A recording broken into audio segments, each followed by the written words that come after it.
இங்க நம்ம 5 முட்டை அவிச்சு வச்சிருக்கோங்க. இதுல இந்த ஒரு பையன் மட்டும் பாருங்க எப்படி வெளியில வந்துட்டாங்க. சரி, இப்ப நம்ம என்ன பண்ண போறோம் அப்படின்னா, இந்த மஞ்சள் கரு இருக்கு இல்லைங்களா, அதை மட்டும் எடுத்துட்டு முட்டைய இது போல கட் பண்ணிக்கலாம். மஞ்சள் கருவை மட்டும் டிஸ்டர்ப் பண்ணாம தனியா எடுத்து வச்சுக்கலாம். இப்போ இதை இப்படி நீளமா கட் பண்ணிக்கலாங்க. 2-3 கட் பண்ணிக்கலாம். இப்போ மஞ்சள் கருவு தனியாவும் வெள்ளை கருவு தனியாவும் எடுத்து வச்சிருக்கோம். இதை டிஸ்டர்ப் பண்ண வேணாம், இது உடைக்க வேணாம். இது மட்டும் நம்ம நீல வாக்குல கட் பண்ணி வச்சிருக்கோம். இப்போ இங்க நம்ம ஒரு பேன் வச்சிருக்கோம். இதுல முதல்ல நம்ம எண்ணெய் சேர்த்திடலாம். நாங்க ஒரு 2 டேபிள் ஸ்பூன் அளவுக்கு எண்ணெய் சேர்த்திக்கிறேன். இப்போ இந்த எண்ணெயில வத்தல் பொடி ஒரு 1/2 டீஸ்பூன் அளவுக்கு சேர்த்திடலாம். மஞ்சள் பொடி ஒரு சிட்டிகை, கூடவே உப்பும் சேர்த்திடலாங்க. இப்போ இதுல கட் பண்ணி வச்சிருக்க இந்த வெள்ளை கருவை சேர்த்திடலாம். இப்போ நம்ம ஸ்லோ ஃப்ளேம்லயே வச்சு இதை நல்லா கலந்து வச்சிடலாம். உப்பு காரம் எல்லாம் பார்த்தீங்கன்னா முட்டையோட நல்லா படட்டும்.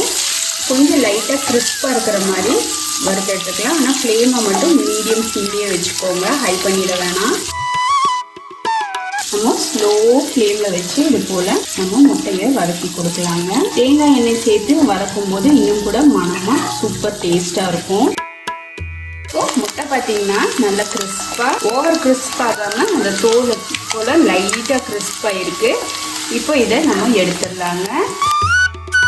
இப்போ இதுல திரும்பவும் ஒரு ஸ்பூன் அளவுக்கு மட்டும் நம்ம எண்ணெய் சேர்த்திக்கலாம். இந்த ரெசிபிக்கு பாத்தீங்கன்னா கொஞ்சம் எண்ணெய் கூடுதலா இருந்தாதான் நல்லா இருக்கும். இப்போ இதுல இஞ்சி பூண்டு பாத்தீங்கன்னா 1-2 இடிச்சதை சேர்த்திடலாம். ஃப்ளேம் இப்பவும் பாத்தீங்கன்னா சிம்ல தான் இருக்கு, ஹை பண்ண கிடையாது. இப்போ இஞ்சி பூண்டோட பச்சை மணம் போயிடுச்சு. மீடியம் சைஸ் வெங்காயம் 3 வெங்காயம் பாத்தீங்கன்னா ரஃபா கட் பண்ணியிருக்கோம், அது இதோட சேர்த்திடலாம். இப்போ இந்த வெங்காயத்தையும் நம்ம ஸ்லோ ஃப்ளேம்ல வச்சு வதக்கி கொடுக்கலாங்க. ஃப்ளேமா ஹை பண்ண வேணாம். ஆல்ரெடி நம்ம முட்டை வறுக்கும் போது உப்பு சேர்த்திருக்கோம். இப்போ இந்த வெங்காயத்துக்கு மட்டும் தேவையான அளவு கொஞ்சமாக உப்பு சேர்த்திக்கலாம். நம்ம ஸ்லோ ஃப்ளேமில் வச்சு நல்லா இந்த வெங்காயம் நல்ல ஒரு டிரான்ஸ்பரண்ட் ஆகிற வரைக்கும் வதக்கி கொடுத்துக்கலாங்க. ஒரு தடவை இது போல் நீங்கள் செய்து சாப்பிட்டீங்க அப்படின்னா திரும்ப திரும்ப அதே மாதிரி வேணும்னு கேட்பாங்க வீட்டில். அந்தளவுக்கு சூப்பர் டேஸ்டியாக இருக்கும்.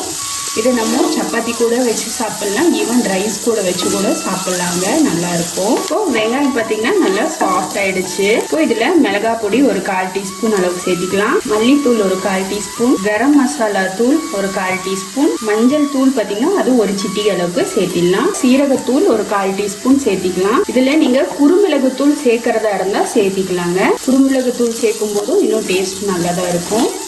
விருப்பப்பட்டீங்கன்னா சேர்த்துக்கலாம். கொஞ்சமாக காஷ்மீரி மிளகாத்தூள் சேர்த்திக்கிறேங்க. உங்களுக்கு ஃபுட் கலர் வேணும்னா நீங்கள் சேர்த்திக்கோங்க, ஆனால் நான் சேர்க்க கிடையாதுங்க. இப்போ இந்த மசாலா பொடி எல்லாமே இந்த வெங்காயத்தோடு சேர்ந்து எண்ணெயில் நல்லா வதங்கி வருது. வறுத்து வச்சு இந்த முட்டையும் சேர்த்திடலாம். கூடவே 2 கருவேப்பிலையும் கிள்ளி சேர்த்திக்கலாம்.